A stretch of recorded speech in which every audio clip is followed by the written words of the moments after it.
On est arrivé juste une veille de week-end et du coup nos amis, les amis du bateau de Djelalil qui est aussi un bateau atelier, avaient déjà pris des contacts un peu sur place et du coup ensemble on avait décidé de construire pas vraiment un spectacle mais une petite démonstration, performance, histoire de suggérer et de laisser faire en fait.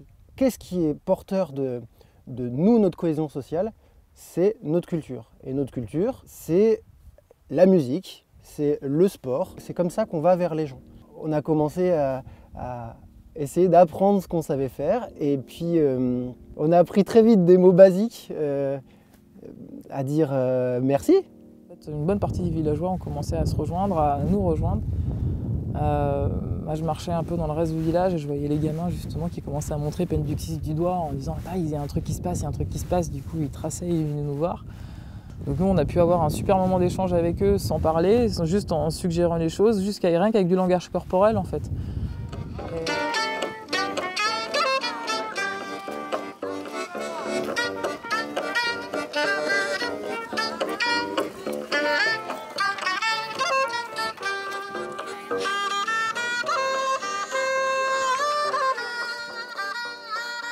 Et voilà, je joue rarement au foot et quand je joue au foot, j'adore ça. Et jouer au foot à l'autre bout du monde, alors qu'en plus on est champion du monde et qu'on se prend une dérouillée monumentale avec des gamins qui sont en chaussettes et qui nous mettent la pâtée, enfin, ça fait du bien quoi.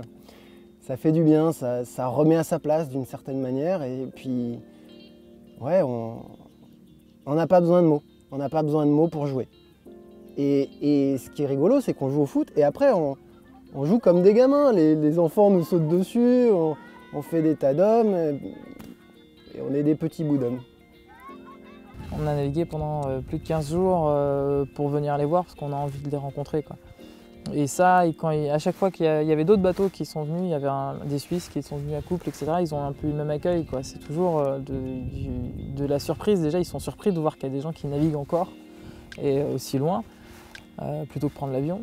Ce qui est très intéressant dans ce voyage, c'est qu'on voit que le premier lien avec les Inuits et les locaux, il vient de la nourriture. Et il vient de leur moyen de subsistance de base, c'est le poisson. Ils nous ont fait goûter le poisson fumé à Nanortalik et ils nous ont fait goûter le poisson qui venait de pêcher à la casserole au bain chaud. Nous, avec les Groenlandais, ce qu'on veut, c'est ce qu'on aimerait. C'est justement pouvoir, même si on a du mal à communiquer verbalement, parce qu'il y en a qui vont baragouiner un petit peu d'anglais, plus ou moins, d'autres qui parlent très très bien en anglais, et d'autres pas du tout, c'est pouvoir communiquer avec tout le monde pour aller tous les toucher d'une façon différente. C'est tout bête, mais j'ai les cheveux tressés en ce moment, bleus. Les gamines, tous les enfants, ils étaient dingues. Et j'ai pu passer vachement de temps avec eux du coup. Et du coup, commencer par ça en fait. Ils ne parlent pas un mot anglais, moi je parle pas la langue. Mais ça a été un lien, un moyen de pouvoir rentrer en communication avec eux. Ils étaient super surpris, il fallait qu'ils touchent, il fallait qu'ils... Et du coup, après ils m'ont emmené ailleurs. Parler avec quelqu'un qui a une langue différente, ça va des fois presque être plus facile parce qu'on part du postulat qu'on ne parle pas la même langue. Et que du coup, il va réellement falloir faire un effort pour se comprendre. On est obligé de communiquer à bord pour que justement on puisse créer du lien ensemble pour que nous, notre aventure, elle se passe bien. On peut communiquer sans créer du lien, mais à ce moment-là, on ne va pas rester 4 mois ensemble, dans 9 mètres carrés. Créer du lien sans communiquer, par contre, c'est quand même très difficile. C'est beaucoup plus difficile. Ça y est, on a fait une transatlantique. Ça y est, on s'est complètement impliqué dans plus de 2 semaines en mer. On a été complètement immergés dans un milieu qu'on ne connaît pas. Et maintenant, on arrive à terre et c'est à nous de faire découvrir ce qui nous passionne. Parce que c'est vraiment une passion, je pense, d'un côté comme de l'autre, c'est une passion. Qu'est-ce que les autres vont en penser et d'avoir un peu la pression de se dire est-ce qu'ils vont avoir envie d'essayer ne serait-ce qu'une slack? Est-ce qu'ils ont envie d'essayer de grimper? Et en fait, je suis très agréablement surprise de voir qu'ils sont très curieux, très... Du coup, le moindre, dès qu'ils peuvent, ils sortent les instruments, dès qu'ils peuvent, ils vont stacker, et puis du coup, ils nous emmènent aussi avec eux, quoi. Donc on a initié certains marins à la slackline et à l'art du funambule,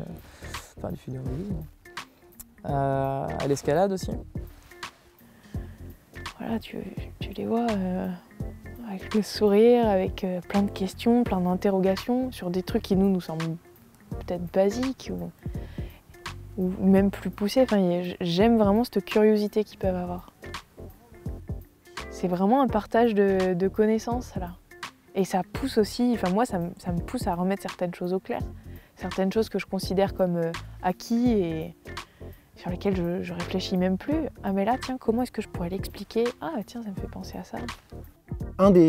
Pour moi, qu'est-ce que c'est être funambule? C'est marrant parce que c'est trouver l'équilibre et relier des lieux ou des choses ou des objets ou des personnes qui n'ont pas vocation à être reliés.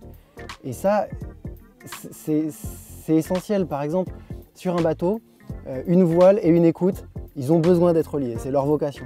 Mais deux pics montagneux, il n'y a rien qui a vocation à les relier. Et deux êtres humains à l'autre bout du monde, il n'y a rien qui a vocation à les relier. Et pourtant, si on veut vivre tous ensemble sur la planète et résoudre les grands défis de l'humanité, il faut relier les points.